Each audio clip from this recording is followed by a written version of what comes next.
This is the Maida Initiative, conversation without compromise. My wife and I felt that if we had to follow Jesus, we had to be serving the poor. So soon after our marriage, we went to central India in a very poor part, one of the poorest districts, and began serving the poor.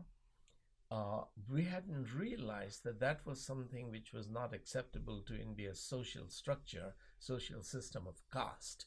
So if you educate the lower caste, illiterate people, you're threatening the whole social system, where the lower caste did not have traditionally the rights to education.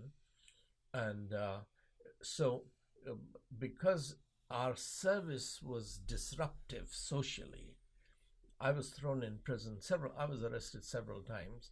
First time it was because of a hailstorm that had destroyed crops in about 100 villages and shattered the tiled roofs. People make tiles with hand, bake them in firewood, so it's very brittle tiles, and they use it for the thatched roof, and a hailstorm would break them. So um, the once we announced that we will offer relief to the people, the victims, the I got a notice from the district magistrate that your relief work is illegal. Stop it. Why? Because there is a law in the state which says that in the event of a natural calamity, private parties are not supposed to collect donations for relief. So I replied, thanking the magistrate for informing me of the law. And I said, we will obey the law. We will not collect any money. We will only give relief. So I got a second notice that how can you give relief if you're not collecting money? So your work is illegal. Stop it. So I wrote back a third polite legal response that we are commanded to obey the magistrates and authority. We will obey you. We will not do any relief work, but we will pray, and we will ask the farmers to join us to pray for relief. So that was the trigger. It really got them upset that now farmers will come, tens of thousands perhaps, to pray, but they will understand that it's the government which is not allowing relief work to happen. So the superintendent of police called me to his bungalow. This was a colonial era bungalow, huge thing. Made me sit on the lawn in an easy chair, offered me tea and snacks and samosas. And he said that, look, we have a whole file on you. I've been reading everything you do. I've seen your book, not read your book, but this was a study of Hindu gurus called World of Gurus, which is a textbook even in Cambridge University. It's taught in many universities. So I am a published philosopher studying the philosophy of Hindu gurus in that particular book. And it concludes with a chapter on Christ as a guru, as the true guru. So he said that I've read the reviews of your book. I have your book. I have all the report of everything that you're doing in my district. And let me tell you that no one has done in our district what you're doing. So I respect you. You are a jewel. But you cancel that prayer meeting, otherwise I will personally kill you.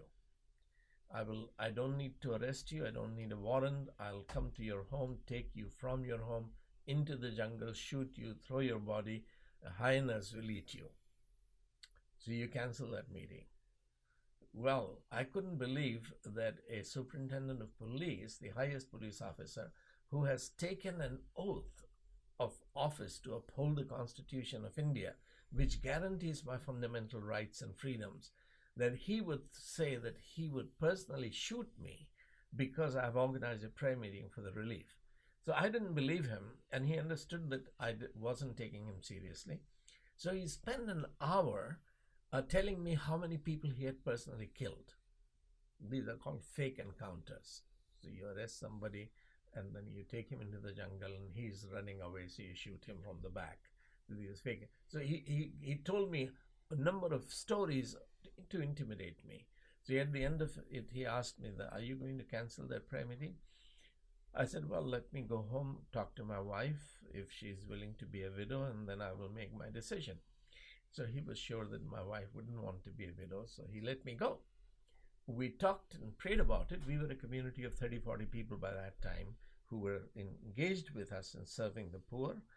And we felt that on the one hand, we must take their threat seriously because there is real evil, darkness, Satan that rules, and they are capable of doing it. They can do it. And but on the other hand, if we have already obeyed 2 illegal orders to not collect any money and not to give any relief, if we obey this order to cancel our prayer meeting, then we are not good shepherds, because the sheep will know that we care for our lives more than their lives. But a good shepherd lays down his life for the sheep. So we must do what we have to do. They can do what they have to do. But that's when they ultimately didn't kill me, but they threw me in prison because the press had begun to support me. The local tabloid press had begun to support me. So they threw me in jail. But that gave me the opportunity to think that here India is a secular country where the Constitution guarantees my freedom and my right to life, but the magistrate is abusing his power, and the police officer is telling me that he will shoot me. He doesn't really care for the Constitution of India and for my rights. So in jail, I had the time to think about how do you build societies where there is justice, there is freedom, there is respect for my conscience,